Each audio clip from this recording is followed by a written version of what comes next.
Hey everyone, this is the deck discussion for my co-op deck that I brought to Worlds and came in second with. This is called Fury Info and it's out of the identity Sync Everything Everywhere. So here's the history of this deck. This was conceived after the BABW finals, which is the ANRPC circuit in the UK. I took a different version of the Sync deck. This was my initial version with it. It did not have kill. It was mostly a deck that got lots of money with blue levels and tried to leverage the economic advantage into landing a very punishing, hard-hitting use that would end up punishing the runner by means of either EOI or psychographics, both of which seem very good in CTM. I simply re-sleeved it in Sync because I thought that almost everyone would be running Wizard, and Sync just makes so much more sense as the ID of choice than CTM because everyone is so well tagged against CTM between Southside Slums, the Wizard ability, and Employee Strike. Unfortunately, this deck was a disaster. It flopped. It blew out completely, going 1-4 at the BABW finals. I was incredibly disappointed with it, mostly because I was planning on bringing this deck to Worlds. I can't possibly bring such a lousy deck to Worlds. So I had to get down to work crafting a new co-op deck within the span of a week. There was only 1 week between BABW finals and Worlds beginning, and I had to scramble for a new deck. So after learning some things about this particular Sync deck, I took out all the bad cards, trimming all the fat such as Information Overload, which did more harm than good. Cards like Salem's Hospitality, which were too fringe for use in a competitive environment, and came up with a deck that had a flatline condition in it. And that was quite important for two reasons. Firstly, if you have tuned into Worlds 2015, that's last year, you will remember that the Butcher Shop was all of a sudden a hype just a couple of days before Worlds. It seemed like the go-to deck to bring, but in the end almost no one brought it, especially at the top tier level. And people correspondingly didn't really slot plus screen their deck. It turned out to be a ruse. This year, I'm going against that. If people are overconfident, too arrogant in their ways, and do not pack plus screen, I want to be the one that punishes them. I want to be the guy playing the flatline deck and making the correct meta call. So that's where my new Sync deck comes in. It has Boom, it has EOI as a secondary win condition, so yes, it can win both ways depending on how the game flows. If someone plays lots of paparazzis and plus greets, I can still win on agenda points. The flatline win condition is actually very important because this is what secures you easy victories against players of not very high skill. And that's quite important because in the early Swiss rounds, oftentimes you'll be paired up against janky decks you're not prepared for, decks that have some sort of weird surprise element that you can't defend against, and that could easily take a game off you when you shouldn't be losing a game. Having the flat line means that you can easily dispose of these runners and just move on to the higher brackets of Swiss. So that's quite important. And and another thing you notice with this deck is I want it to be consistent. So you see all the red outlines, red rectangles. These are the one-off cards. There are not that many of them compared to my previous iteration. Every single one-off card in this deck is one-off with a very good reason. 15 minutes obviously is a unique agenda. Archive Memories would be a 2-off if I had Influence. I don't, so it's a 1-off. Exchange would be a 2-off. It's a nice 2-off to have, but as I said, it's my secondary win condition. I didn't expect to use it as much as I did during Worlds. Gutenberg is a 1-off because you don't need more than one Gutenberg on R&D. 1 is the perfect number.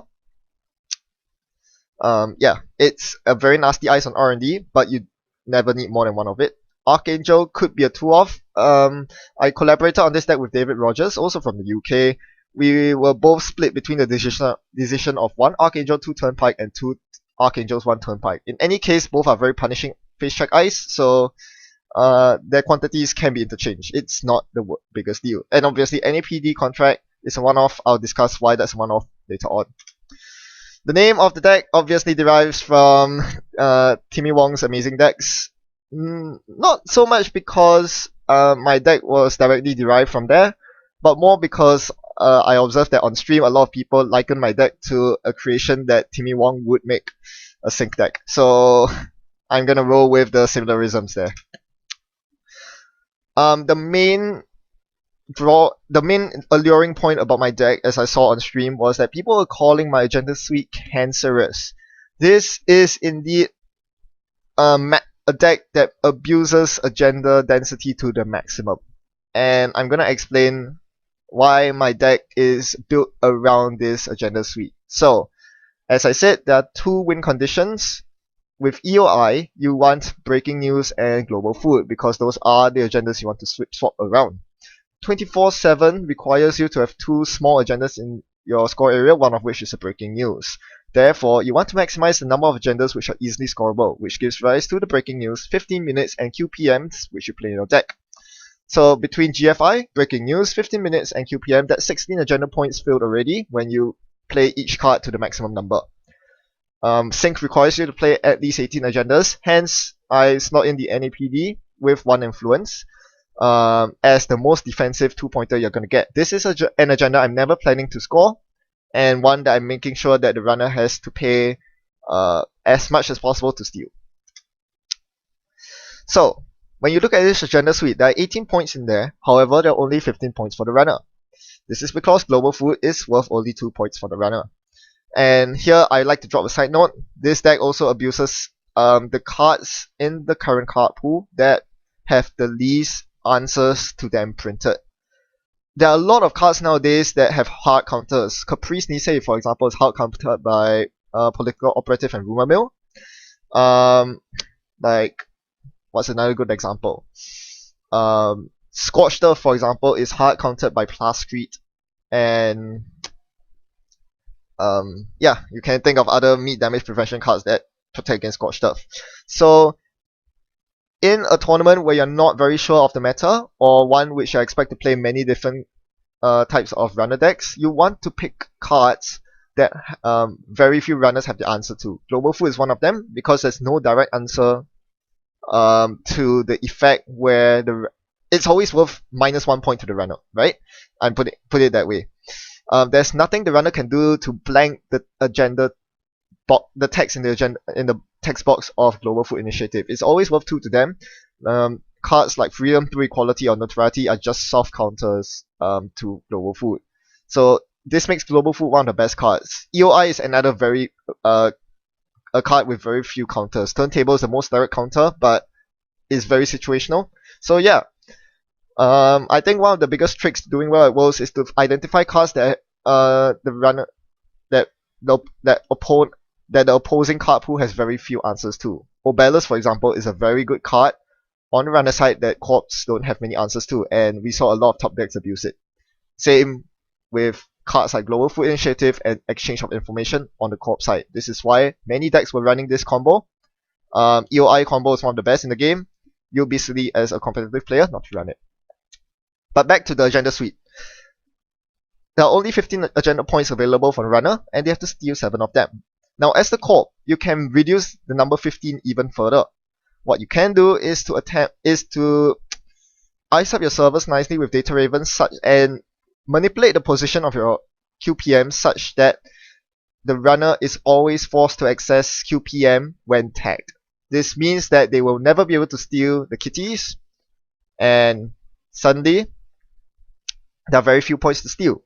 If in addition to that you score breaking news and 15 minutes out of hand at every opportunity, guess what?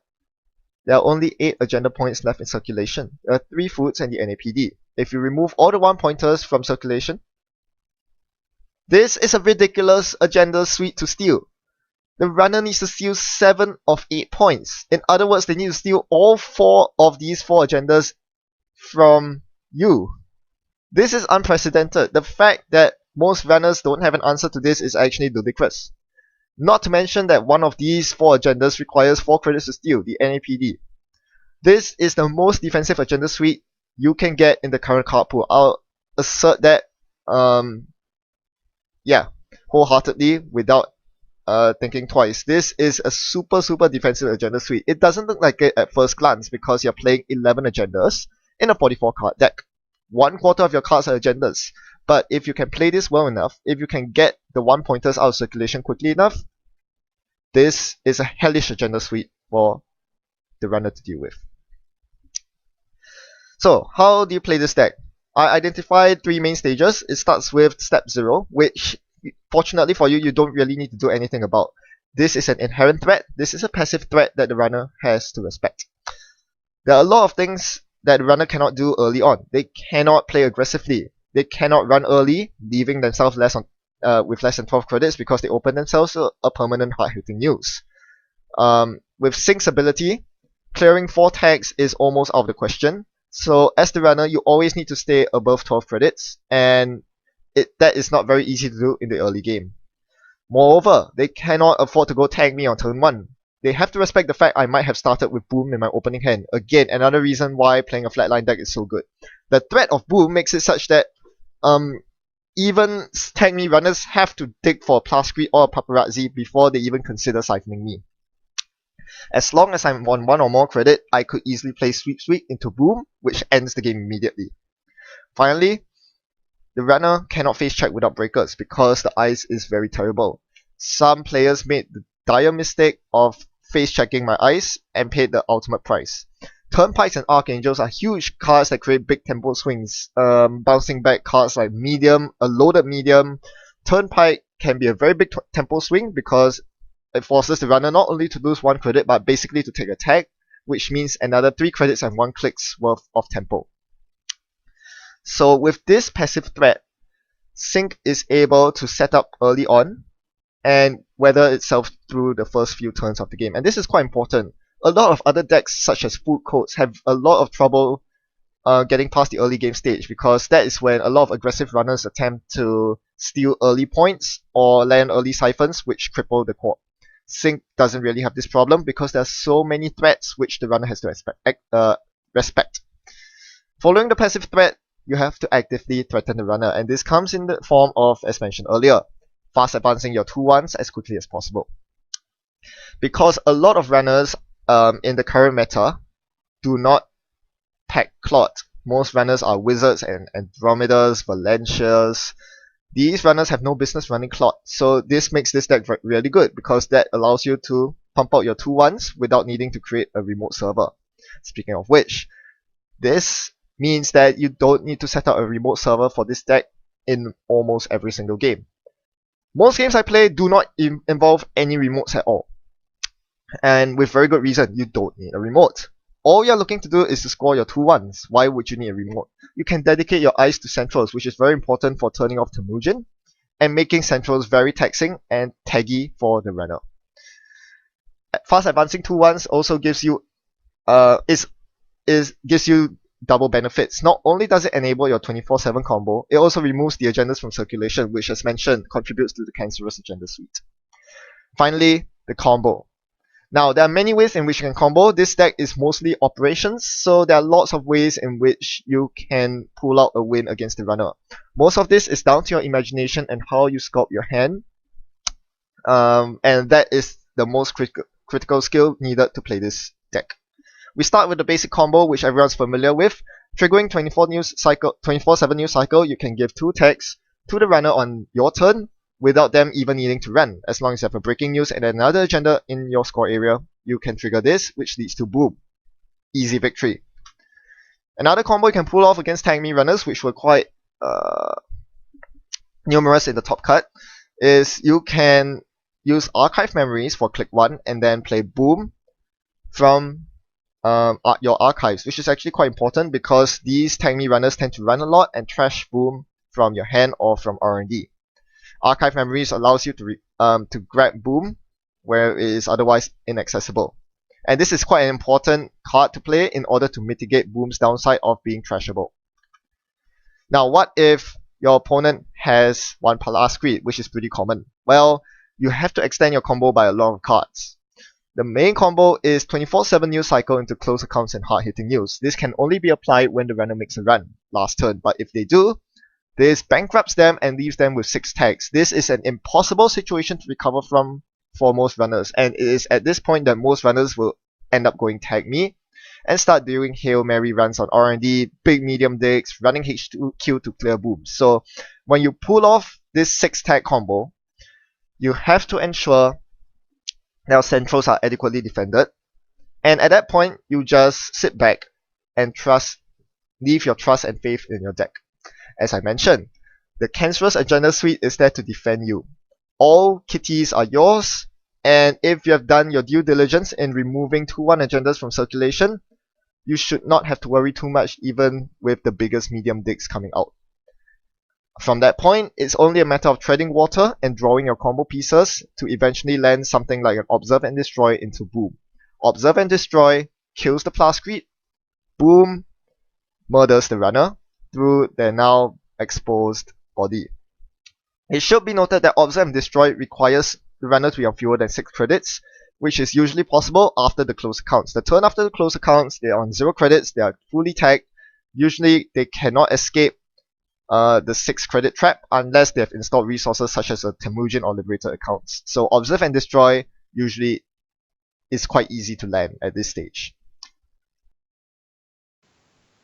Now to move on with this deck explanation, I have with me Dave Rogers, who is someone who has also tested this deck very extensively as part of Team UK's testing efforts. Hi Dave. Hi Ben, thank you for inviting me on. Yep, it's a pleasure. And it's actually quite an honor to have you here because of all of us, you are the one that by far has tested the most with this sync deck and actually contributed a lot of games and statistics to our giant spreadsheet of data. So thanks to your efforts, we have a couple of statistics. So the first one we're looking at is the co-op win rate for our Team UK players. And you'll notice that Sync actually stands above CTM, having more than a 70% win rate. Why do you think this deck was so successful in your opinion? Why do you think you managed to get such a good win rate with this Sync deck? I think those stats might be a little bit skewed because generally when we're playing competitive lounge in JNet, and in the lead up to Worlds, a lot of people were testing Wizard, and this deck is quite phenomenal against Wizard. I would say that it's probably average win rate is something close to 60-65%, but versus Wiz it's more like getting towards 80. Say versus Blue it's around 60, and versus Nexus K it's like 10. Yeah, no question. Whereas something like CTM is a little bit more consistent against everything. But if you look at these stats, then it's still a pretty big sample size. With Sync we got nearly 200 games in, so getting a 70% win rate is pretty impressive. Yes, it should be mentioned that the sample size for these statistics are in the hundreds range, so fairly reliable. And yes, as you said, the reason why most of Team UK brought CTM instead of Sync was because of the better matchups across the board, the greater consistency. Yep. Yeah. Anything else? Yep. We wanted to test the deck, so we were playing various iterations of Sync sort of in the 3 weeks before Worlds, and in particular your deck started to get quite a lot of traction towards the end, and a number of people tested it, like Alex White and Dave Horn, and even the day before Worlds. But they all felt that it didn't have enough in certain matchups to be, I think, consistent enough for them. So in the end, most people went with CTM. But I do believe this was the stronger deck if you felt you were going to face Wizard or Val. And certainly in my case, over the Icebreaker and the Worlds, I think I faced 11 Wizards and 3 Vals. So it was certainly the right choice. Yeah. Just high win rate versus those Anarchs. Definitely. And for myself, once I was able to pull myself towards the upper echelons of the competition, especially in the top 16 cut, which was littered with Wizards everywhere. I mean, it really just fits so thematically. The card Boom, having Wizard on the art, getting killed. Wizard, it really gets killed by this Sync deck, and nothing screams at that more than our next statistic, which shows our Team UK playing Wizard decks, various Wizard decks, Dumbledore and Temujin Wizard, against various co-op IDs. We found that our win rate tended to be pretty decent, around 55% for standard HB Engineering the Future and CTM, but it did well below 50% for Sync. So yeah, this is a very glaring weakness for most Wizard decks, and this Sync deck is able to take full advantage of that. I mean, this is for UK, for Wizard players, Sync was the only ID to get better than 50-50 against us. I mean, it wasn't just for Wiz, it was actually for most IDs as well. So we were really struggling against Sync ourselves, as well as having a good win rate with Sync. Yep. With the stats out of the way, I would like to spend the rest of this deck discussion talking about Dave's playstyle. And in a way, that also inspired me to play this deck better because I didn't have a lot of player experience with this deck, but Dave gave me a lot of advice on how to play it. One of the key hallmarks of this deck is hand sculpting. If you ever played any Butcher Shop deck before, whether it's NEH or Harpsichord, you know that hand management is a very important part of playing Butcher Shop because knowing which kill cards and tagging cards to keep and which to discard, how to manipulate the agendas, whether you should keep them in hand or discard them, is actually a very big part of playing Butcher Shop. So tell us, Dave, what experience do you have with that? Yeah, I mean, so when we first started playing this deck, we played it kind of like Butcher Shop. We rushed through to try and find our 2/1s, score them, and then tried to rush through and find the boom. And it turned out that that doesn't really work so well with the sync deck. It doesn't have all the operation econ that, say, Butcher Shop decks have, and it doesn't have the natural draw that NEH has. And because there are a lot of tag punishment cards in there, because the actual combo, if they get Plascrete down, is quite convoluted.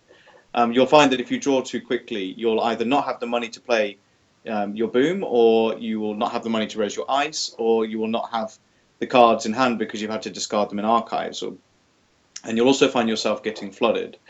And I found that over time, and as I was playing it more and more, the best thing to do was actually to turtle up a little bit more and slow down. And then as I was playing, even in the Icebreaker and Worlds, I started taking a bit more to the extreme, where I was literally just installing Take 2 or Take 3, discard my worst card, and playing it very much like a HB deck. And that was really the kind of light bulb moment, I think, because all of a sudden I was finding it much easier to do the hand sculpting. And I told Ben, and you tried it as well, and I think you found the same results. Yes, And it definitely. really helped going into Worlds the next day, because now I had a much more solid game plan of actually how to play this deck and get the best out of it. Yeah, for sure. I mean, there's sometimes some merit to quickly drawing through your deck, like trying to find if you have two early breaking users squad, trying to dig for your boom or 24/7 before your opponent finds a plus street is quite a huge deal. But for the most part, especially with the amount of siphon decks out there, sometimes just turtling up with and taking 3 credits a turn is often the best bet.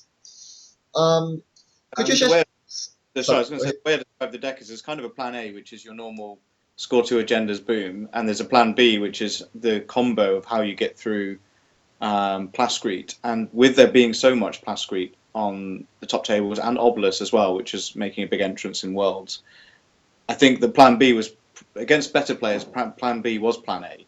And I was very much playing towards that plan B from the very start of the game. Because not only do they have Obelisk and Plascrete, but a lot of them had Siphon as well. So they were going to pressure you financially or with ice destruction.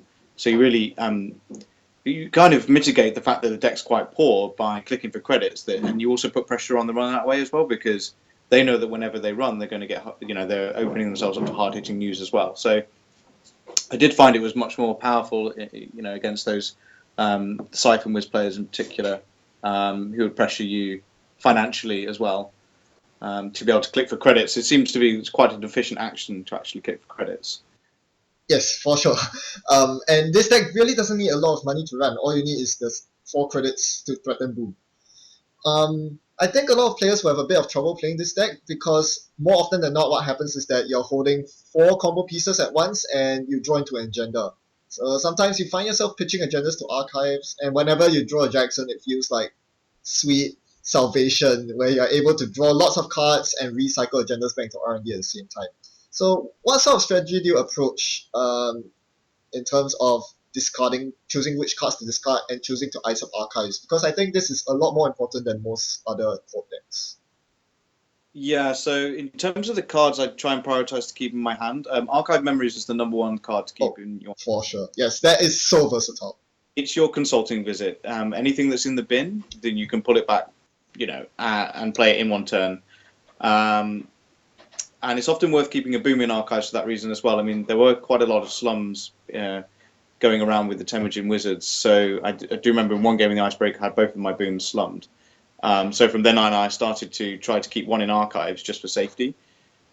The next most important card after Archive Memories is 24/7, Mhm. I would say, and Yes. then your combo, so closed accounts and hard hitting news. Probably hard hitting news first, and then closed accounts. Yep. And then after that, it's your you have to make normally a choice between Observe and Destroy and EOI. And I would say that EOI you normally ditch unless it's a tag me deck, and then that's going to become your win con. You're probably not going to be able to get through their Plascretes and the Obelisks, so you would keep that one in that case. Yes. And everything else goes in archives, really. And don't be worried. Don't be scared about doing so. I think we found out quite early on that Data Raven on archives was the best ice to put there, just because it safeguards your kitties. And if you can put foods in there, well, that's just going to be good for you anyway, because if they end up stealing them, they're just EOI targets for later. One problem I did find was that in the games I did lose, what runners would do would they would get up to sort of 3 or 4 or 5 points, and then they would run archives, and I knew the game was there. But then equally, there were other times when I knew the game was in archives, but they didn't run there because they were just too scared. Yes, and with the total style of play that we usually play, which is ice take 2 credits or take 3 credits each turn, oftentimes you'll find yourself able to ice up archives once or twice, and that is quite a deterrent for anyone running archives anyway. Yeah, exactly. Either they're recycling back your booms or your combo pieces that you discarded earlier, or they got wantoned or whatever, or they're pulling your agendas back in. Yeah, using Jackson is actually quite important, and I do consider Jackson as one of the most important cards of the deck. Sometimes important enough that I'll spend archive memories on it. You can shuffle archive memories back with Jackson anyway. Yep. Not even sure if it's the right move, but early on in the game, it's quite common in most Corp decks to put your Jackson down to accelerate your draw. But I often wonder with this deck whether it's actually better to hold the Jacksons in hand for when you actually want to cycle in something good. Because once you have lost the Jacksons, you do lose a lot of your options. That's actually quite a good point. I think that's really, really relevant against destruction decks that interact with operations like Edward Kim, Imp. Yeah, that sort of. With those sort of matchups, yes, you do want to hold on to your Jacksons very tightly. Target for a Jackson shuffle is also archive memories. It really is the most important card in the deck, just because of its flexibility, I would say. Along with Data Raven, definitely. I think Data Raven is the best dice in the deck, one that you play 6 copies of if you could. Yeah. A lot of games come down to whether you find the early Ravens or not, because that in turn protects your kitties, and that is really a make or break factor. We only have one slight difference between our decks, don't we? So I run an extra Archangel and you had the Turnpike. Yep. Archangel is more of a latent passive threat because it fires from R&D. I think that's a really huge deal. I'm sure you got a lot of fires during the Worlds weekend. Yeah, I found it really useful. If you look at the list, the sentries in that list are deterrents for the early game, whereas everything else is saving you in the late game. I mean, even pop-up is actually really useful in the late game because it does actually end the run a lot of the time. But yeah, having Archangels and Resistors just really fortifies R&D a lot more and really helps you when they're going for those big digs, because you can often either bounce their medium or bounce something useful like Obelisk if they're poor, and that can open up another window. I think the whole thing with the deck, as you're talking about turtling, it's a little bit like a snake, Yes. It boils up, and then when it wants to strike, you find the opportunity and you really go for it. I mean, quite often I'll be asking them how many cards they've got in hand, and they're probably thinking I'm asking about Sweet Sweep, but I'm actually trying to figure out if they ever drop below 5, it's well worth just firing off a boom anyway, because if they have Plascrete, because if they can keep 2 counters on the Plascrete, they're fine. But if they're on 4 cards, they can only keep 1 counter on there, and then therefore the Plascrete is now useless. So it's always just waiting for those opportunities and recognizing them and striking when you can. Yes, definitely. At every juncture, you have to keep asking yourself the question, is this the time to play 24/7? And there are a lot of possible combos you can pull off. For reference, since some of you viewers might not know who Dave Rogers is, he attended Worlds, just as we did, and he managed to come in 3rd place, am I right, at the Icebreaker tournament? 3rd place at the Icebreaker, yes. And he made top 10% at Worlds. He actually finished within the top 25 and would have made the cut if he had just one more prestige point. Yeah, it was a difference between a timed win and a win. So, yeah, it's just quite frustrating. And then not only that, I was 1 place up being the top criminal. So, Yeah. Yeah, but it was It was still a very, very good run nonetheless. Do you want to share your stats and some interesting games that you had across those 3 days? Yeah, I was surprised just at how many plascretes and things I blew up with Observe and Destroy. I mean, that card is one of the most. I don't know if it's one of the strongest cards printed in a long time, but it's one of the most interesting. And it may well be superseded now by the best defense, but that was just amazing how many games which should have been losing positions you just find a win from or you limp over the line with. And I can think of one in particular where in one of the Swiss rounds in Worlds, I think it was round 5, and I was playing against an Angry Val who had all the tech for beating a kill deck or a tagging deck. He had Magnum Opus, Obelus, Plascrete, um, and Rebirth? Wanton. And during the game, he fired off 2 Wanton Destructions. I remember I vamped myself to try and stop one with a Resist to Trace. Oh wow. And so I went really poor, which obviously invited a lot more pressure onto myself. And later on in the game, I heavily defended HQ with something along the lines of Resistor, Archangel, Data Raven, Turnpike to really aggressively bolster it up. And he was breaking it with things like Black Orchestra, but he had a lot of money coming in from the Magnum Opus. And he went in for the second Wanton Destruction and he hit it. But the good thing about having something like a Data Raven on HQ is he can do a Wanton Destruction, but he ends up tagged. So I think he killed my kill pieces, but the pieces left in hands were things like Closing Counts, Observe and Destroy, Hard Hitting News. So I was able to follow up after the Wanted Destruction with closing his accounts, and then hard hitting news him. So he ended up with 4 tags that he couldn't clear. Mm-hmm. And then next turn, I was like, observe, destroy his Magnum Opus and his Obelus. Ooh. And then later on, I was able to recur back the observe and destroy to kill his Plascrete, which he then replied by recurring back with Deja Vu, his Plascrete. But it was one of those games where he finished with 4 cards in hand one turn. So I was able to double boom him effectively to finish the game. And I think by the end of that game, I had 2 or 3 cards left in R&D, and I have no idea how I won it. But it just shows the deck is extremely powerful, particularly against any kind of Anarch or Siphon, well, any kind of Tag Me Anarch as well. It's really quite good. The other thing I think about it is the pressure you can put on your opponent when you score 2-2-1s is quite amazing. And a lot of the time they will just go tag me anyway because they will aggressively go hunting for the boom in HQ, and that Yeah, might mean exactly. Data Raven or a Turnpike repeatedly. Yeah. And you might not even have the combo, but they've effectively just given it to you. Indeed, yes. It's actually amazing how often that happens, yes. Yep. So, yeah, it's a really crazy deck, and I think a lot of it was due to the surprise factor. Now that the deck list has been published and everything, I guess it's not that good anymore, but it still packs a punch. Um, I think if people know what to expect as well, I mean, one thing you can do against it is when the combo does land, if you just try and get back above 5 credits and you're sitting on a Plascrete, so if you have something like a Katie or a Liberated Accounts just sitting on the board that you can click up a couple of times to get you back above that threshold and then start methodically clearing tags, then the deck loses a lot of its teeth.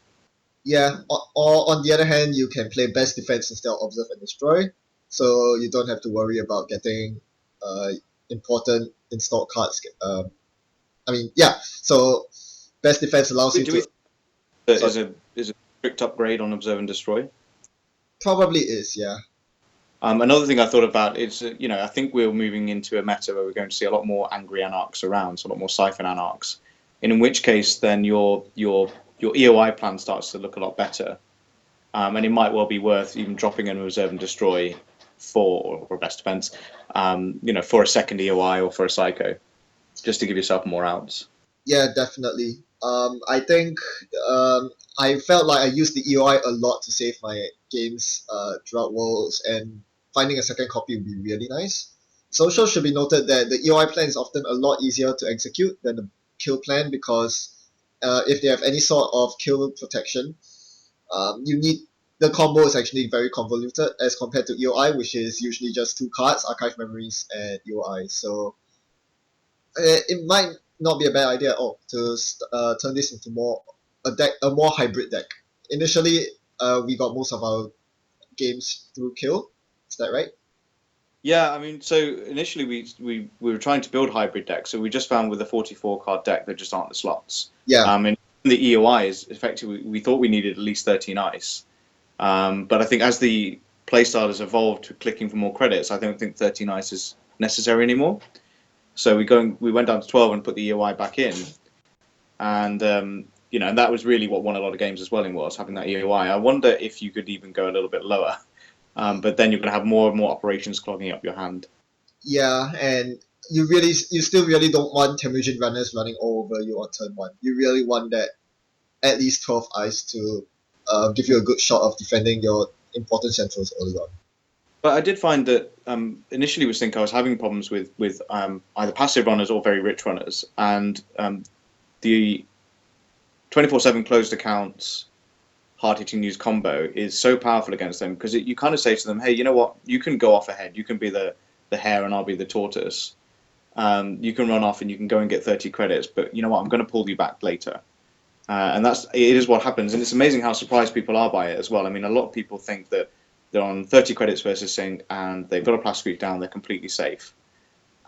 Because they're only expecting you to do 24/7 boom or something like that. Then when they see the combo, it gets a bit shocking for them. And then if you follow up the next turn with the Observe and Destroy, they get even more. Well, it's coming. I mean, it's really quite a fantastic idea.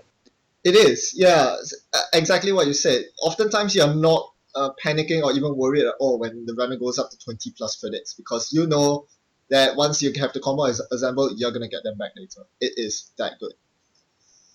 Right, so any final thoughts before we close this off? I just wondering what the future of the deck will be over the next 6 months. I think that Sync is probably the right home for Boom.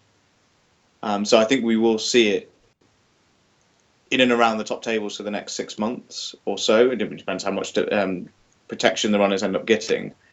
I think with a lot of runners now aware of the deck, it's going to be less good.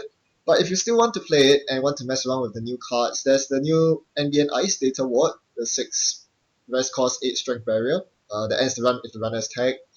Yeah, I'm not sure if that has a home here. I think there's IP block as well, which is a lot cheaper. Oh yeah, that could be good as well. It does sort of, it seems like a pachinko that's a bit better. Data Ward, I worry that they're just going to run through and pay the 3 for a lot of the game. I guess you only res it when they go tag me. It could be pretty good for keeping them out of R&D. Or even to just block off Siphon. It feels like Siphon's going to make a huge comeback, and having something lofty on HQ might be what we need. Yeah, that's definitely a way, something you could go with the Ice Suite as well. But I mean, resistors are so good. Yeah, I wouldn't cut any resistors. If anything, I would cut some of the other ice. Perhaps the Turnpikes and Gutenbergs. Yeah. Any other changes you might see for this deck in the future? I think, yeah, the best defense goes in. But that was about it, really, I thought. I think, it'll just move a little bit. One of the strong things about Butcher Shop was you never knew whether it was Butcher Shop or Fast Advance. And I think Sync has exactly the same dynamic going on. I mean, there's a Polish Sync list that also did very well at Worlds with Biotics. And that turtles up in quite a similar way. And playing on the fear of, let's say you could just run this deck as a simple vegan fast advance deck, and playing on the fear that there could be boom around.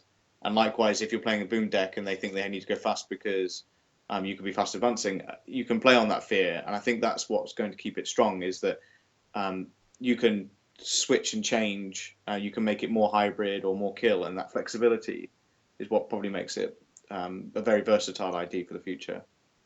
Yeah, that's actually a very good point to bring up. Firstly, the reason why NBN is performing so well a lot of the time is because you can't be sure whether it's on kill or fast advance, and also as you said, because there are so many deck slots in this deck dedicated to operations that you can really tweak and customize it to your liking or to your meta, and that's one way in which you can take up this deck to prepare for a prepared meta, which is pretty nice.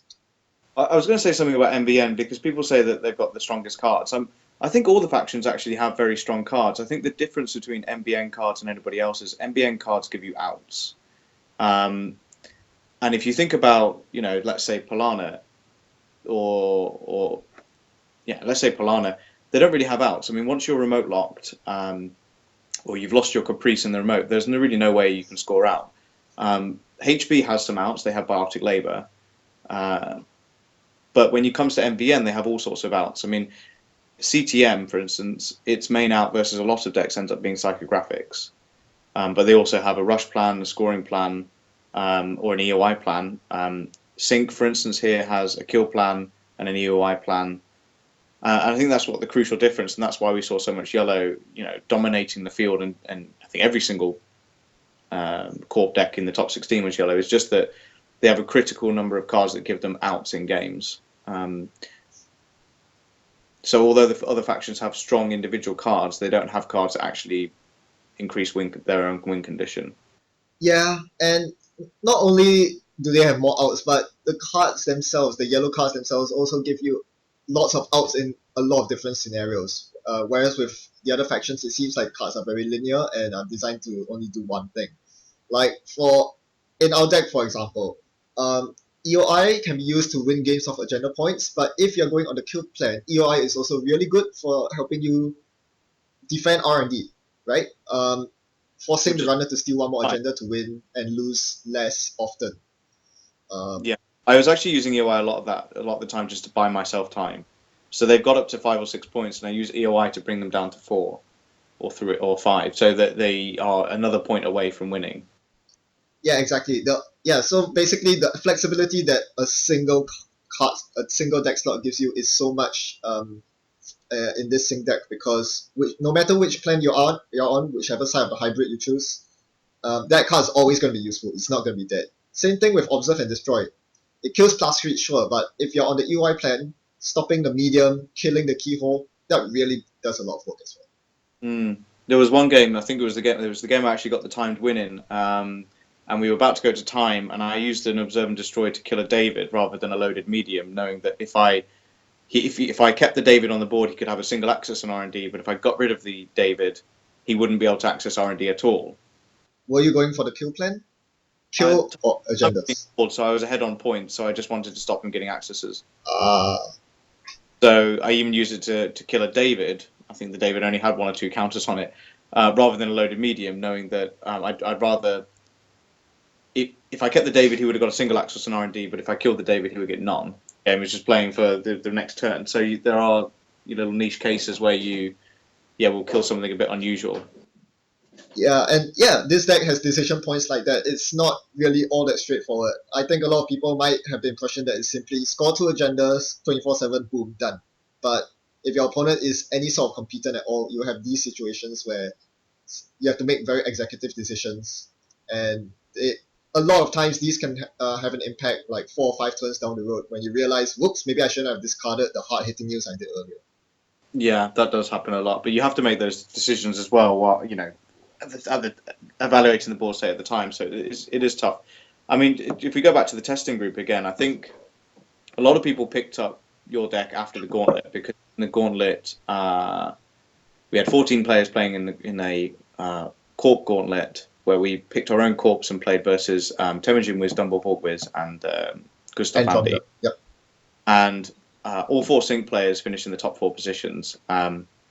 So all of a sudden, Sync went from being, there's this deck that's posting good numbers, but it's not CTM, to all of a sudden everybody picking up Sync and trying to play with it.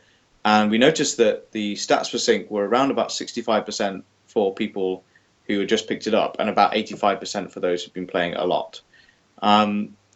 So that sure shows you that there is some skill to be had to playing the deck and managing it, because obviously you're eking out another 20% from familiarity or from skill.